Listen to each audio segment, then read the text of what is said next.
Olá pessoal, sejam bem-vindos ao módulo do Brincar para Todos, Inclusão em Múltiplas Linguagens, o módulo O Cérebro Gosta de Brincar? Linguagens Corporais na Aprendizagem. Eu sou Liana Pinto Tubelo, sou professora de Educação Física, mestre em Educação e brinquedista. Professora, já fui professora de neuropsicologia da aprendizagem, neuropsicologia da motricidade e outras neuros.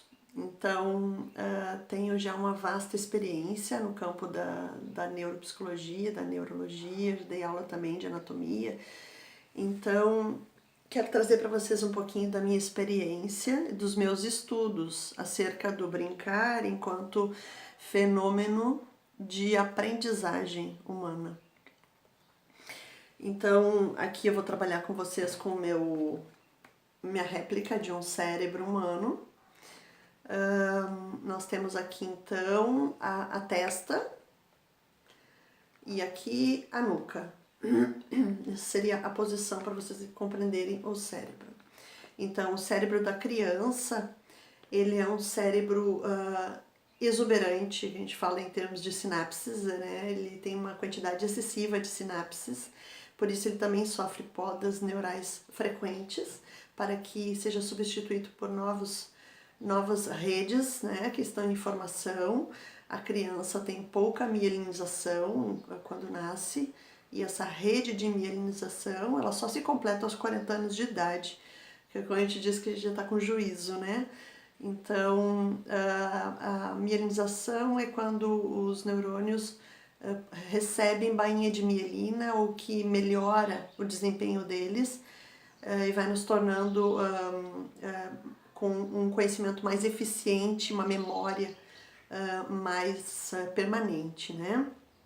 A criança até os 3 anos de idade, ela esquece fácil o que ouviu, por isso ela precisa do seu corpo experimentado para que guarde na memória muscular, que é uma memória permanente, as vivências e as aprendizagens. Por isso o sensório motor tem que estar muito vivo, e ele é também o instinto de sobrevivência da espécie, né? O sensório motor é que leva a aprendizagem, a criança a querer fazer as coisas para aprender. E então ele se desenvolve, o cérebro do bebê, né, e da criança vai se desenvolver de trás para frente e da direita para a esquerda. Da minha direita para a esquerda aqui. Nos slides que vocês vão ter acesso, vocês vão ver um cérebro de uma criança, onde aparece o cerebelo, que é esta área aqui, a área motora, do equilíbrio, né? Uma das áreas motoras necessárias e da escrita também. Ela é muito pequenininha e também vai aparecer toda esta parte aqui, ela quase inexiste. A criança, quando nasce, tem uma base boa do tronco encefálico, mesencéfalo e do sistema, deixa eu ver se eu tiro aqui, do sistema límbico, que é o sistema das emoções, né? Essa região que é muito forte, que é muito bem estruturada no cérebro do bebê. O resto, que é o telencéfalo, o córtex cerebral, o neocórtex, em cada teoria ele recebe um nome, que é o que nos diferencia dos outros animais, ela está ainda em evolução, em desenvolvimento. E aqui está, então, o cerebelo. Então, o cérebro se constitui de redes neurais, de muitas redes neurais em formação. Aí vocês vão ver nos slides também, por isso a gente convida vocês a baixar os slides e acompanhar os vídeos com os slides, porque algumas imagens só vão entender vendo. Nós temos um neurônio de recém-nascido, que ele é pequenininho e ele é só o axônio, o corpo e alguns dendritos. Então vocês vão poder comparar um neurônio motor adulto, que ele tem uma rede de dendritos e com muitas espinhas dendríticas que vão formar os engramas, as memórias. E quanto mais dendritos, mais comunicação, mais sinapses esse neurônio faz com mais outros neurônios. E a bainha de mielina vão ser alguns tijolinhos que vocês vão ver nos slides, que fazem com que a informação se torne mais eficiente. No do bebê recém-nascido, vocês vão ver que não existe bainha de mielina ali.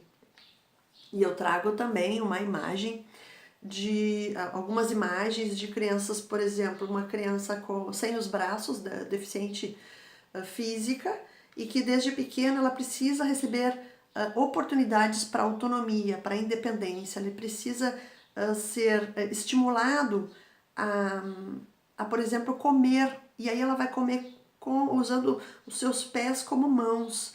Então, existem as possibilidades e ele se adapta. O homem é um ser adaptativo ao ambiente e ao que ele precisa, né? Ao que ele tem de recursos. Por isso, a gente não pode, enquanto mãe, ter pena, ou então, vou ajudar, ele é pequenininho ainda. Não, você está causando um atraso de desenvolvimento na criança quando não oferece um ambiente, claro, um ambiente seguro, um ambiente com todo um cuidado e preparo, e esse é o nosso trabalho enquanto mestres, enquanto professores, trazer um ambiente preparado e que se comunique com a criança, né? Para que a gente tire o máximo de erros que ela pode cometer por bobagem, como por exemplo, usar uma garrafa PET para ela fazer um transpor. É péssimo, porque não tem peso, a gente vai oferecer o erro para ela. Uma garrafa de vidro, ela tem peso, e ele sabe que uma garrafa de vidro quebra, ele vai aprendendo isso, ele vai fazer com cuidado e vai desenvolvendo tônus, vai trabalhando o punho, a força através desse transpor. No caso de uma criança que tem os braços, né? E ela pode fazer a mesma coisa com os pés, como já é possível ver em vídeos, né? A criança quer ser independente, ela se encanta com isso. E quando ela se encanta, ela está dopaminada. E é nessa região do tronco encefálico que nasce a dopamina, né? Então, a trajetória dopaminérgica acontece do tronco encefálico, passando pelo mesencéfalo, né? Chegando ao sistema límbico, passando pelo hipocampo, que é o centro da memória permanente, aí se irradia, né, para todo o telencéfalo, e faz todo o retorno. Então, a dopamina ela é extremamente necessária para o estado de alerta, até para o sono, para a cognição, para a atenção, para a aprendizagem. Se essa criança não está encantada, ela não vai aprender. Não adianta ficar fazendo cópias e cópias e cópias e a criança está num tédio desgraçado, ela não aprende com aquilo. Ela tem que fazer, sim, ela precisa do treino, mas tem que ser um treino intencional. Então, por isso que ao longo do nosso trabalho aqui nesse vídeo, a gente vai ver mas o trabalho intencional, onde ela desenvolve o desenho e depois ela vai para o caderno, porque ela quer, porque ela foi instigada a fazer esse desafio, não uma tarefa, mas um desafio, é que vai fazer com que essa rede dopaminérgica provoque, leve a todos os centros necessários para que aconteça a aprendizagem e que essa memória, a aprendizagem necessita da memória, e que essa memória passe de uma memória de trabalho para uma memória permanente. Então, nos slides vocês vão ver também a rede sináptica e dendrítica em formação. No nascimento, como vocês já viram ali, aquele neurônio pequeno, com poucos dendritos, só um axônio comprido com o corpo. Vocês vão ver que as redes ainda estão em formação, então são neurônios muito afastados, com poucos dendritos. Então, com um mês essas redes vão crescendo e quanto mais estímulo se dá numa proporção adequada, sem estresse, né? Mas com um ambiente rico e não excessivo, você vai instigando todo o sistema nervoso a uma formação de novos dendritos, de criação de espinhas dendríticas, que são aqueles espinhos que vocês viram no slide do neurônio adulto, que fazem com que aconteça o engrama, que é a construção de memória. Aos 6 meses a rede já está bastante construída, aos 2 anos é um emaranhado de neurônios dessa rede, e não são só os neurônios motores sensitivos, nós temos as neuroglias, que são neurônios também, hoje é provado que são inteligentes, de manutenção, de nutrição, de reparação dos neurônios motores sensitivos, que são os principais.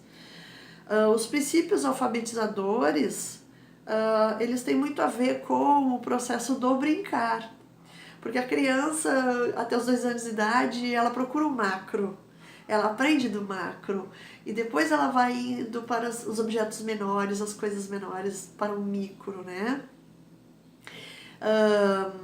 Também ela aprende do tridimensional, ela quer a tridimensão. Então, se você oferece um saco estereognósico, ou um saco de reconhecimento para a criança e pergunta: o que tem aí dentro? Vamos tentar experimentar.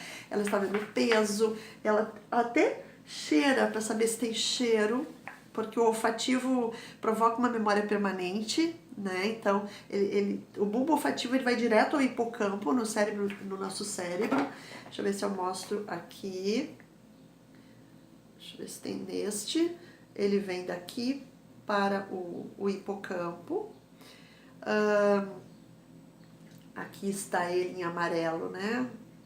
Do olfato vem direto. E esse olfato também está ligado ao visual. Quando a gente vê algo, a gente já sente o cheiro. E quando a gente sente o cheiro, também a gente sente o gosto. São 3 vias que estão muito interligadas. Aí dentro desse saquinho a criança experimenta, até que depois você revela o que tem ali dentro. Este é um cubo. E é do tridimensional que a criança vai aprender, vai ser apresentada ao bidimensional. E aí o cubo dá origem ao quadrado, porque o cubo tem 6 quadrados, 6 lados quadrados, né? Então, é sempre do tri para o bi que a gente tem que apresentar. Papel não tem função para a criança, a criança não reconhece papel, porque papel é do adulto. A gente precisa apresentar, isso acontece até com a televisão. A criança até os 3 anos de idade, ela olha a televisão e ela vê uma tridimensionalidade ali. Eu pude ver a minha afilhada pegar um pequeno Mickey e querer colocar na tela onde estava passando o desenho do Mickey. Ela necessita do tridimensional. Então aí eu descubro dentro desse saco um cilindro, e é o cilindro, a base circular do cilindro que vai dar origem ao círculo. Não é a esfera que vai dar origem ao círculo, e sim o cilindro, né? Você sabia disso? Eu aprendi com o tempo, eu não sabia, não foi a escola que me ensinou, infelizmente, e não foi a faculdade que me ensinou isso. Então, a tridimensionalidade é o que a criança enxerga primeiro, depois ela vai enxergar o bidimensional se for bem apresentado. E as representações, né, dessas figuras, desses sólidos geométricos. O cubo pode dar o formato de um dado não é um cubo, um cubo não é um dado, o dado tem uma forma cúbica, assim como a vela tem uma forma cilíndrica, né? Ele não é um cilindro, ele tem uma forma cilíndrica. E o outro princípio alfabetizador, então, é da esquerda para a direita, né? É porque a criança tem, como se desenvolve o cérebro da direita para a esquerda, ela tem, naturalmente, ela vai ler e escrever da direita para a esquerda, de baixo para cima, porque escrever da esquerda para a direita, de cima para baixo, é um código arbitrário ao cérebro da criança. Então ela precisa treinar isso, e treinar em tudo que ela faça. Ela vai comer num buffet, ela tem que fazer isso da esquerda para a direita, para ir automatizando. Então, quando eu falo de brincar, eu, enquanto cientista do brincar, eu já defendi trabalhos falando dos neurônios espelhos, né? Os neurônios espelhos, o sistema de neurônios espelhos foi descoberto em 98 pelo Rizzolatti, pelo Giacomo Rizzolatti, um neurocientista italiano. E o ser humano tem a criança tem 1/3 do seu cérebro, até os 3 anos de idade, com neurônios espelhos, que é o neurônio da empatia, da imitação, da teoria da mente, que é o que falta, vamos dizer assim, tem uma redução muito grande desses neurônios espelhos no cérebro do espectro autista. Por isso ele tem dificuldade de imitar e de se colocar no lugar do outro, da empatia, né? Então, os neurônios espelhos, vocês vão ver nos slides, eles estão principalmente encontrados como sistema de neurônios espelhos, as áreas corticais frontoparietais, a área de Broca, que é a área da linguagem, da fala, no hemisfério esquerdo, e também o de Wernicke, um pouco, que é o da compreensão, e a parte anterior da ínsula, que é a região da motivação e que faz a imitação, que reconhece rostos, imagens, né? O sistema de neuroespelho, então, ele contribui para a noção de si mesmo da criança através do brincar. Ele traz a consciência das suas próprias experiências. Então, sim, todas as crianças brincam. Podem ter formas de brincar diferente, mas todas as crianças brincam, seja típicas ou atípicas. Crianças com espectro autista brincam? Sim, elas brincam. E elas têm um brincar de movimento, né? Eles fazem movimentos repetitivos, eles gostam muito de pular, de andar, de brinquedos que têm movimento ou que giram ou que caem.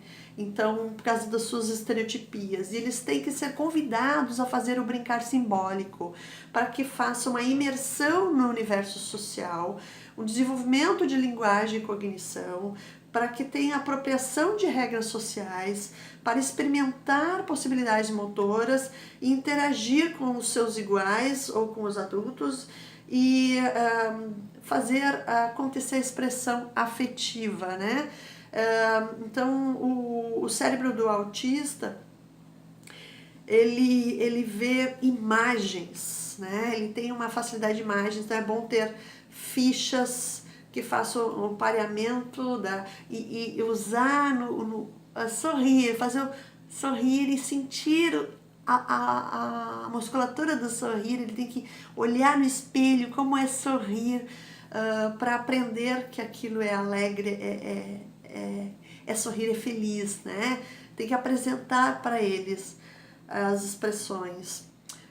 Também os neurônios espelhos nos ajudam nas funções mentais superiores, que são a atenção, percepções, memória, pensamento e também a linguagem. Elas estão presentes na ação de brincar. E quando a criança pensa, a criança está ativando 81% dos neurônios espelhos.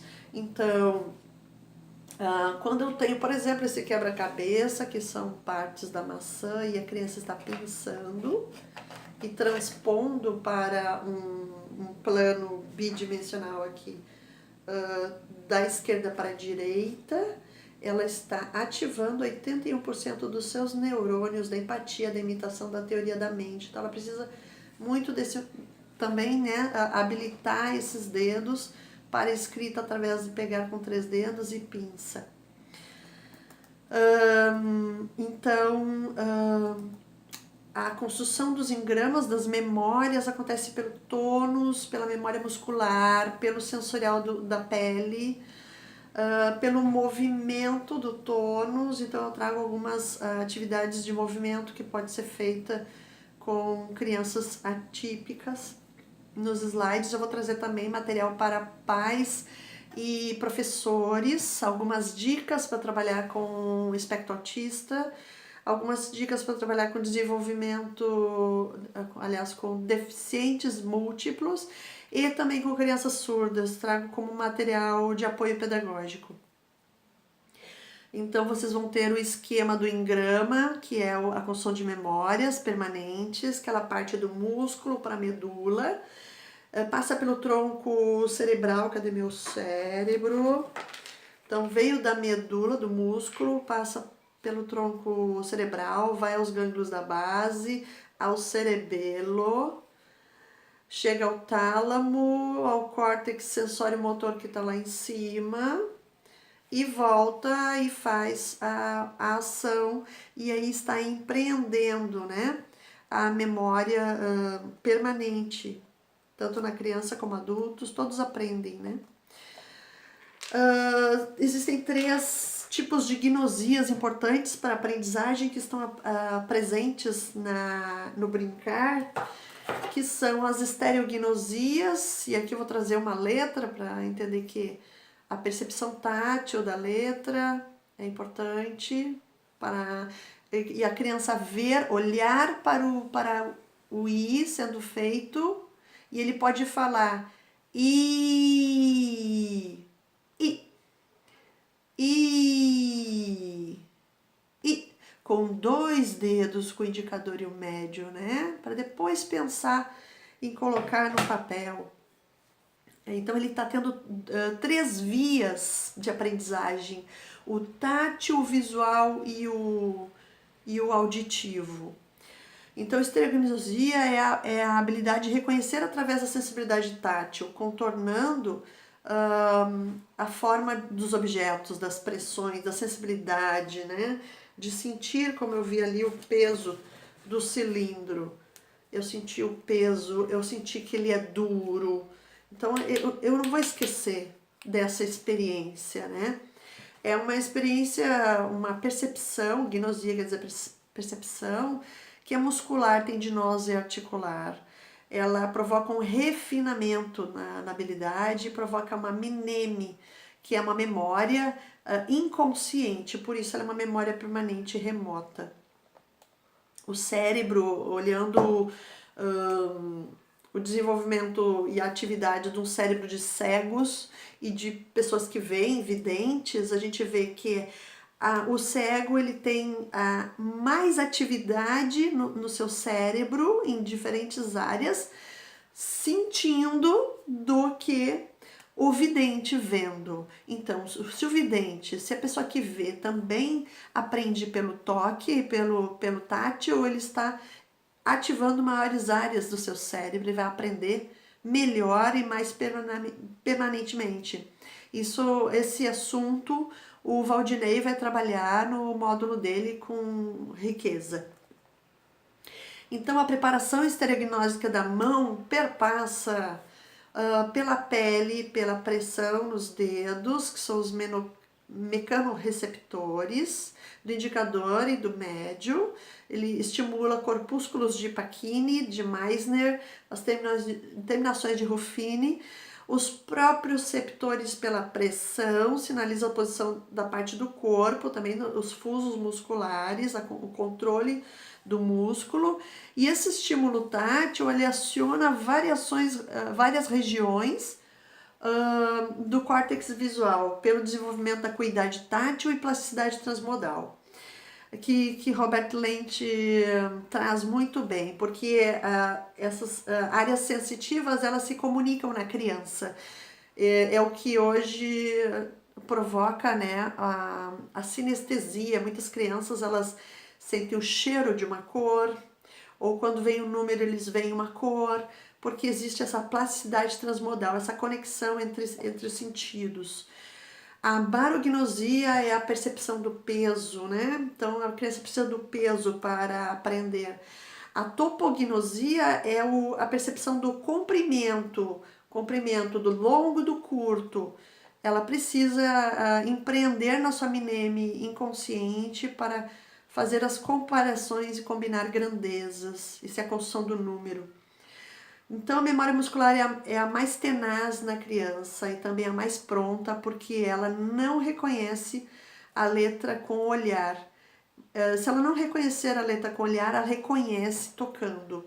Então, eu provoco aqui vários desafios. Por exemplo, tente memorizar falando as palavras em voz alta e veja depois quantas palavras você lembrou, né? Fale o que está nos meus slides: pulseira, cabelo, prato, rosa, chinelo, porta, lençol, lápis e casa. E depois feche os olhos, tente lembrar quantas palavras você vai lembrar. Depois faça um outro teste, que é memorizar cada palavra, mas utilizando movimento e som. que se refira à semântica da palavra, como por exemplo, relógio, diga relógio, tic-tac. Colher, faça o movimento de comer, gato, miau. E assim por diante, bote um som ou um movimento em cada uma das palavras que eu ofereço para vocês e veja quantas palavras você vai lembrar. E depois coloque objetos num saco e vá experimentando. E depois veja quanto, largue tire os objetos do saco depois. E depois, de lado, tente lembrar quais eram os objetos que estavam dentro do saco. E faça o teste para ver qual é que você vai lembrar melhor desses 3 testes. Então, a ação do brincar, ela se encontra na microgênese, ou no plano microgenético existente entre o saber e o não saber. É o processo, né? Brincar é o processo de aprendizagem, então ele está entre o não saber e o saber. É isso que faz com que eu aprenda. Se eu dou para a criança a resposta, ela não experimentou, ela não descobriu, então ela não aprende, ela vai esquecer. Só se ela sofreu dor, ou se ela teve um êxtase de prazer, ela vai lembrar.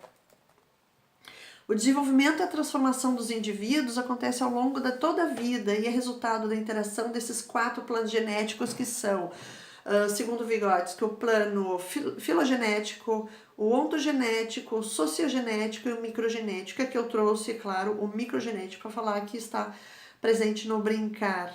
É a experimentação, é a descoberta que faz com que a gente aprenda. Então, esse esforço do sujeito para dominar e solucionar a tarefa é que faz com que ele aprenda, né? Ele vai estar atento, alerta, ele não quer errar. Agora, quando eu dou as respostas, é memória de curto prazo. A educação sensorial, então, ela perpassa o conhecimento físico, social e lógico através da estereognosia, que nós vimos, o tátil, da topognosia do comprimento e da barognosia, que é o peso das coisas, porque o peso, ele é abstrato, então eu tenho que tornar o peso algo concreto, que é sentindo. Ele perpassa a acuidade visual, a acuidade auditiva, a percepção gustativa, as percepções olfativas. Então, eu posso trazer um jogo de memória de sons para a criança desenvolver a acuidade auditiva. Eu posso trazer cheiros e ele parear com figuras bidimensionais para desenvolver a acuidade gustativa e olfativa, né? Porque elas vão estar meio associadas. Eu posso trazer, por exemplo, três pozinhos brancos diferentes para ela saber o que é o salgado, o azedo, o doce e poder nomear. A mesma coisa acontece com a temperatura, né? Como a criança vai aprender que é quente ou frio, se ela não experimentar o quente e o frio, eu preciso trazer para ela a água quente, a água fria, para ela descobrir o que é quente e o frio. Dentro da aprendizagem da lectoescrita, como é que o cérebro aprende, né? Entre 3 e 4 anos, a criança, num método tradicional, não estou falando de um método sensorial como Montessori, por exemplo, a criança no tradicional vai estar apta à construção de imagens icônicas de desenhos, né, que simbolizam uma palavra, entre 3 e 4 anos, mas em Montessori, em 3 e 4 anos, com 4 anos ele já está no período sensível para a letra, porque ele já foi estimulado anteriormente, né, pelo sensorial, pelo tátil, ao conhecimento das letras e de forma encantadora. Brincante. Aos 4, 5 anos ele aprende os fonemas, a consciência fonológica, e aos 5, 6 anos ele está com conexões para os grafemas. E Libras é uma língua mesmo? Sim, a língua brasileira de sinais, ela é uma língua e já foi comprovado, né, que ela provoca uma bilateralidade no cérebro entre o hemisfério direito e esquerdo. O hemisfério direito relaciona-se, entre outras questões, com a relativa espacial visual e o esquerdo com a palavra linguagem, né? Então há uma conexão quando se faz um gesto de libras, né?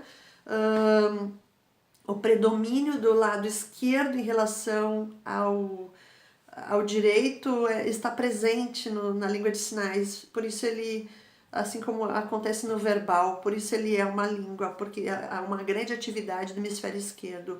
O que diferencia então a língua de sinais da língua oral é que ao invés das áreas linguísticas serem ativadas pelos neurônios da região da audição, elas são acionadas pelas áreas primárias do objeto, da onde a pessoa vê o objeto, que são as caixas de imagens, né, que fica no temporoparietal. Os sinais, então, de entrada são diferentes, direcionados à área da linguagem. Eu vou trazer aqui uma brincadeirinha, então, uma música em Libras, convidando vocês para brincar em Libras. 3 palavrinhas só eu aprendi de cor. Aqui o Deus. Deus é amor. Tralalalalalalala. 3 palavrinhas só eu aprendi de cor. Eu sou feliz. Tralalalalalalala. 3 palavrinhas só eu aprendi de cor. Vamos todos brincar. Tralalalalalalala. 3 palavrinhas só eu aprendi de cor. Para terminar, eu gosto muito. Tralalalalalalala. É difícil falar e fazer os gestos de Libras junto. A gente admira muito os intérpretes, exatamente por isso, porque nós estamos usando os dois lados do cérebro diferentes áreas nessa bilateralidade, que é um grande esforço, né? Quando se inicia então a alfabetização, ela se inicia já no berço, porque eu preciso desenvolver a macro, a micro, a oro para chegar na grafomotricidade. Então, eu preciso estimular o corpo da criança para chegar nesse ponto. E a vida prática, ela é um grande habilitador, trazendo autonomia e independência, que a Gisele vai trabalhar muito bem sobre o brincar, autonomia e independência com vocês. Também é importante trazer o conhecimento de mundo. A criança é um grande cientista, é o primeiro cientista. A gente precisa trazer ofertas de descobertas do mundo para ela.